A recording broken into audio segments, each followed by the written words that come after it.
पुणे शहर tech city, education hub, स्टार्टअप्सचं माहेरघर. आणि सध्या काय? घरांच्या विक्रीत 29% घसरण. हो, चुकून सुद्धा 2.9 नाही, थेट 29%. आणि ही आकडेवारी आहे 2025च्या पहिल्या 6 महिन्याची. पुण्यात इतकी घसरण कधीच पाहिली नव्हती. रिअल इस्टेट मार्केटमधल्या लोकांची चुळबुळ सुरू झाली आहे. बिल्डर लॉन्च पोस्टपोन करतायत आणि खरेदीदार काय करतायत ते बघतायत, पण खरेदी करत नाहीयेत का? तर याची 5 कारणे आहेत. व्याजदरं वाढली, नोकऱ्यांमध्ये स्थिरता नाही, सेल झालेला इन्कम, जागतिक मंदीचं टेन्शन आणि पुण्यातल्या बिल्डर मंडळींची उठाठेव. बिल्डर्सना वाटलं होतं लोक पावसातही प्रोजेक्ट बुक करायला रांगेत उभे राहतील. पण आता लोक विचार करायला लागले. गृहप्रवेश करायचा का कर्जाच्या दलदलीत बुडायचं? आणि गंमत म्हणजे ही मंदी फक्त विक्रीत नाही, नवीन प्रकल्पांचं प्लॅनिंग सुद्धा थांबले.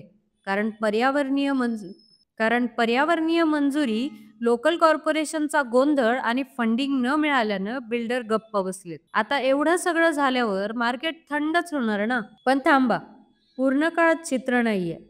पुण्यातील कमर्शियल मार्केट म्हणजे ऑफिस स्पेस मात्र फुलतोय. नवीन कंपन्या येत आहेत, जॉब्स वाढतायत आणि एकदा लोकांच्या हातात पगार आला की घरांच्या बुकिंगकडे पावलं वळतात. म्हणजे सध्या काय आहे?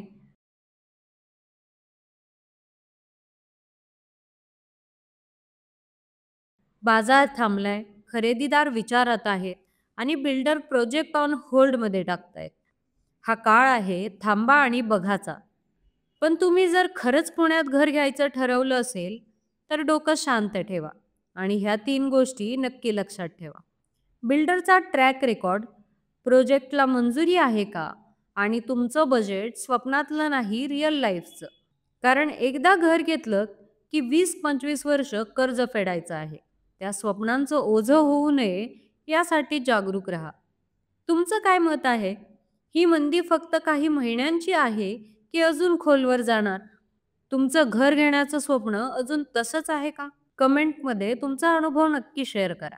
आणि हो, हा व्हिडिओ त्यांच्यासोबतही शेअर करा जे सध्या 2 BHKच्या आणि EMI पेक्षा नेटफ्लिक्सचा प्लॅन निवडतायत.